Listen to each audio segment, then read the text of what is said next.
From wars of annihilation to modern human rights violations, these are the most evil royal families in history. Up first are the Khans. Genghis Khan forged his empire out of the disparate and warring Mongol tribes. After years of crushing his enemies and uniting the survivors, Genghis was ready to take the world by storm. Genghis himself would conquer most of northern China before moving west and conquering a huge swath of Central Asia, large portions of Persia, and even Russia.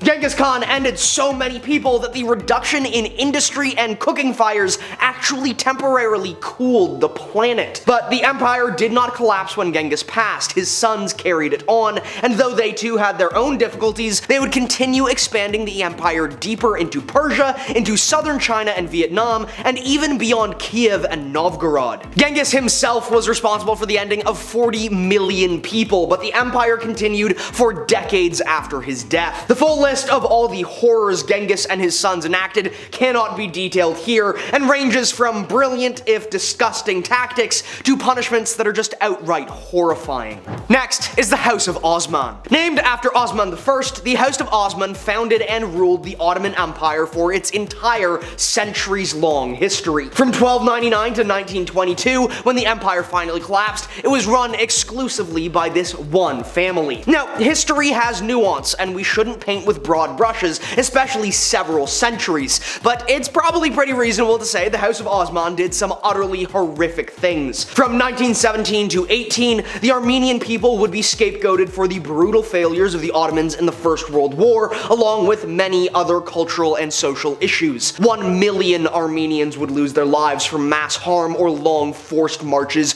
deep into the Syrian desert. Hundreds of thousands more would be forcibly displaced or converted. This is still not recognized as even having happened by the current Turkish government, but the Armenians were not the only ones to suffer. The Assyrians living in modern-day Azerbaijan were also displaced and ended en masse, with modern estimates reaching 500,000 people lost. At the end of their empire, they engaged in another mass cleansing of the Greeks, ending nearly another million. Next is the House of Hanover. From King George I to Victoria, for 200 years, the British throne was held by the House of Hanover. These 200 years were from 1714 to 1901, when the Hanovers were in charge. Those were some of the most brutal years in British colonial history. Multiple mass cleansings of ethnic groups were being conducted across the world. From North America to Africa to India, corpses were piling up at an astonishing rate. 15 million Indian people would perish during the Great Famine, which, much like the Irish Famine, which claimed another million lives, was a manufactured one.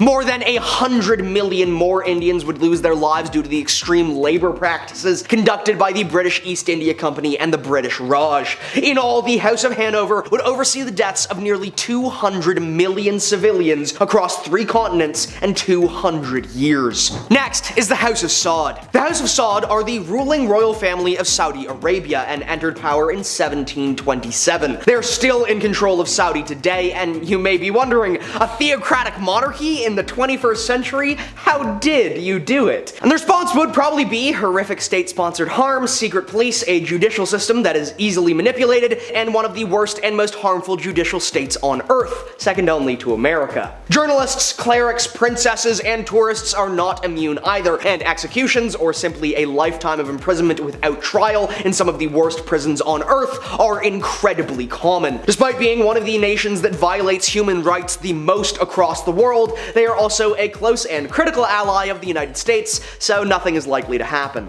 Next is the House of Romanov. The Romanovs were in control of Imperial Russia from 1613 until the Red Revolution of 1917. From 1863 to 1878, the Tsar waged a devastating war of annihilation against the Circassian people, ending 1.5 million lives and displacing a million more. This was horrifically brutal, but ultimately it was the callously brutal treatment of soldiers in the First World War, which saw 3.5 million civilian and soldiers' deaths, that would lend credence to the Bolsheviks and would lead to the overthrow. While the eventual ending of Tsar Nicholas ridiculous and the Romanov family was brutal and unfortunate, there were an awful lot of people who wanted the Romanovs gone for a lot of very deep-seated reasons. Next is the House of Emmanuel. Starting with Victor Emmanuel II, the Italian royal family only ruled the Kingdom of Italy for a little over 80 years, but they sure managed to do some pretty horrific things during that time. Italy had been a loose collection of warring city-states for a long time, and was late to the European world colonialism game when it happened.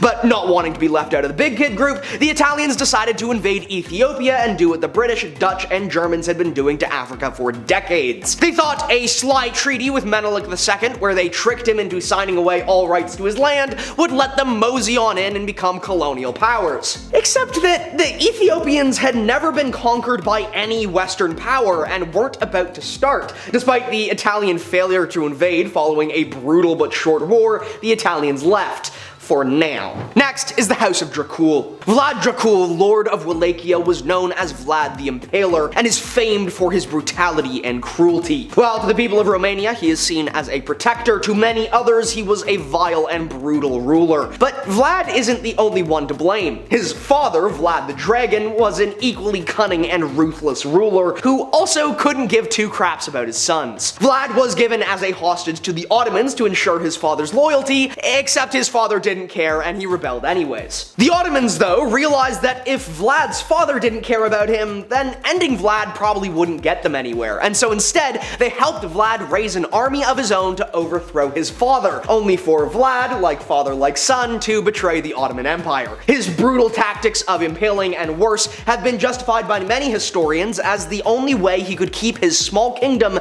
independent from the Ottoman Empire. Next is the Ching Dynasty. The Ching Dynasty was a massively influential and powerful dynasty that ruled over China from 1644 until 1912. It's not too surprising that over the course of 250 years, the Qing did some pretty horrific things, but the chief problem seems to be the massive amount of corruption and disconnect from the regular people. The court and the emperor were completely disconnected from the public, had little actual control, and even less awareness of what was going on in the country around them. The Taiping Rebellion, Boxer Rebellion, and Opium Wars would all occur during the latter years of the Qing Dynasty, and altogether resulted in the destruction of 31 million people from 1850 to 1901. This time period immediately prior to the Second World War is now known as the Century of Shame. Next are the Hohenzollerns. The Hohenzollerns originated in 1061 in what would later become Prussia, and would be the leaders of Prussia and then the German Empire until Willy's abdication in 1918. Frederick the Great, the Wilhelms, and more were all Hohenzollerns, and were all responsible for the horrific bloodshed of the mid-1800s and early 1900s. Not only were the bloody wars of German unification under the Hohenzollern rule, but so was the colonization and annihilation of the Herero and Nama people of Namibia.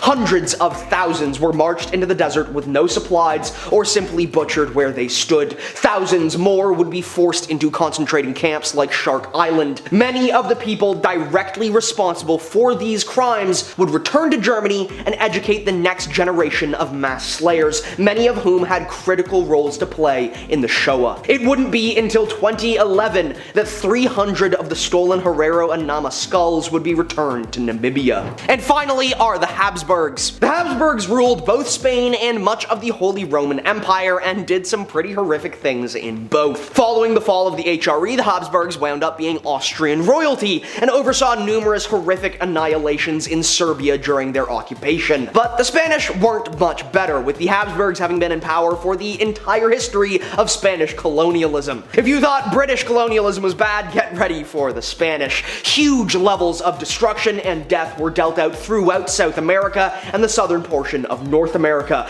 But this colonial devastation continued across the world to the Philippines, where Spanish occupation was utterly horrific in its brutality. In all, the Habsburgs were really not great, but they also liked to keep their romantic interests in the family, so I guess it was predestined for them to colonize Alabama anyways. Those were the most evil royal families in history. I hope you learned, and I'll see you next time.